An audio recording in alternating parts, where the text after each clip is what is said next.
one of my shoes went missing at one of the Death Valley parties after I showed it to one Tom Rhodes.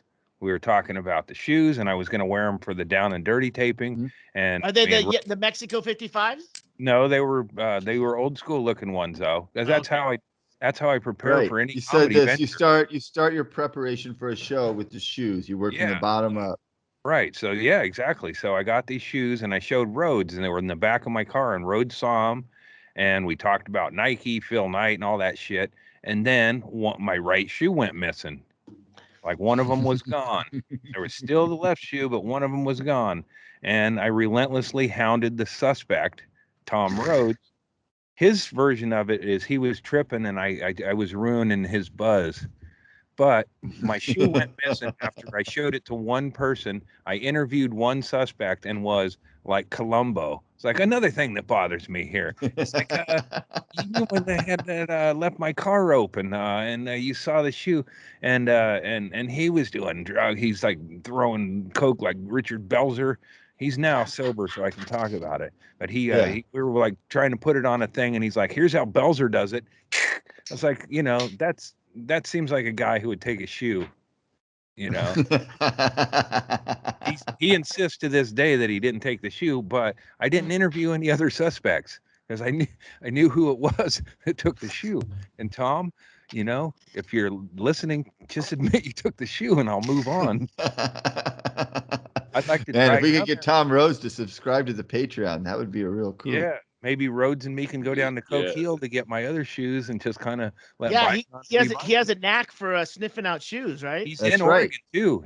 I think he lives in Oregon now. So if we can get, I'll send him a clip. Say, let's do this together. Because you took the right shoe and you were doing it either to fuck with me or you always knew this phone call was coming, Tom. Yeah, you owe me. I have a picture. I need you right now. I have a picture when Rhodes. I don't have his current number. I just looked it up. I got an international number, so I would have loved to have looped him in here. Yeah, I have a picture where me and Rhodes look like detectives. He was in Salem, and he had a gig, and then there was like a vintage convertible car, and we leaned on it for a picture. But that's the kind of that could be a show. Like he used to steal shoes to bum people out and ruin. I think what happened was he ruined my buzz. And he now, years later, he said, I ruined his buzz. Well, you know what ruins a buzz is lying, Tom. Lying to yourself years later when, I think he's afraid that if he admits he took my shoe, he's got to admit to taking Stanhope's camera in San Francisco. And then everybody else is going to start me too and him. Thing. Yeah. Yeah, he's a kleptomaniac. He was definitely a suspect in a camera that went missing. If I was defending Tom Rhodes in court, I would bring up the long history of the plaintiff, Mr. Andrus, being in the desert, high on drugs and losing things. And I don't think it's out of the realm of possibility that the shoe was somehow lost just in the revelry of the weekend. People were on hallucinogenic drugs and cocaine. A lot of people in and out of a lot of people had access. A lot of people had access to the shoes. Yeah. And I think a lot of even Andy's story that he only showed the shoes to one person is suspicious to me. I don't find that credible. Bring that up. But look at Rhodes has his arm around Glenn Wool, but not me, because he knows that what he did to me. Andy, you look like the most fucked up guy of the bunch. Well, that night, because I was hanging out with a guy who took my shoe.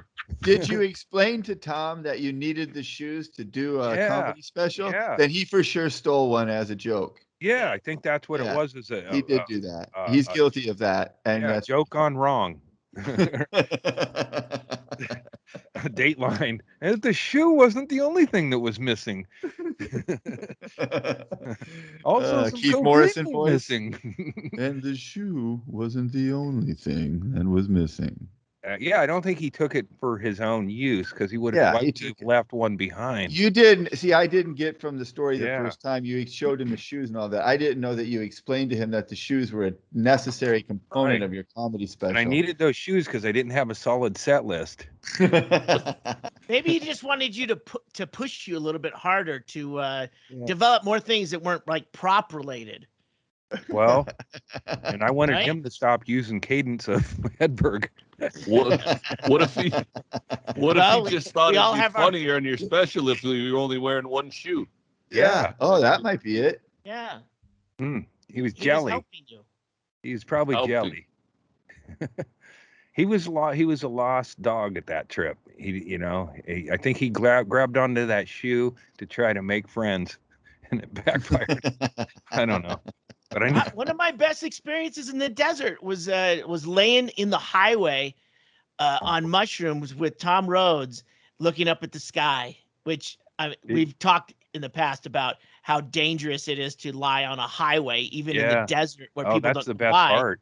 But it was a pretty fucking magic time, and it was I don't think he was fish out of water. I thought I thought he handled himself well out there. Yeah, he did okay. Yeah, well, did you get a chance to look at what he was wearing on his feet? I didn't look at his shoes. We were looking at the stars. Yeah, right. So. Yeah. That was his whole plan. He's probably out he wanted to get you looking up at the stars, so that you didn't notice that he was wearing. I didn't notice someone untying my shoes. That's why I always wear Velcro in the desert, so I can hear it. Yeah. And it's like, come on, man, you had a TV sitcom. You don't need my shoe. I was like, If you had special shoes that you needed to wear for stage in New York, why did you have them with you in Death Valley? Because I went from Vegas to out to Newark or wherever the fuck it was. It was happening right then. Yeah. And that it took me so long to find the shoe that I was late getting there. And and I got there and dog ate my homework. I fucking love it. Well, and then it started the bad roll because I got there and then I was in the lobby at the time and they were going, oh, you need to come with us, we're all getting ready to go, and then I had to run my set and then that's when they decided they didn't like my set. They're like, wait, you called me up because of I didn't call them, they got a hold of me and they left a message and I thought I was being pranked. It's like HBO and they wanted me and I go, well, it was a female, and I go, what was the thing that what was the bit that you guys heard? And she said it was and I go, rape baby? And she goes, yeah, it was the rape baby. So they brought me out there for that, and then when I ran my set, they're like, no, and then I was left with nothing. That's terrible. Yeah, so Rhodes. And where are your shoes? I had my shoes at that point. Why, sir, are you wearing one shoe only? One shoe. Where did you find your shoe eventually? In the back of my car after interrogating to a point of passing Tom Rhodes. This story gets more Andy the more questions you ask. Oh my God. I think you owe an apology to Tom Rhodes. Andy. Or he needs to fess up. Car.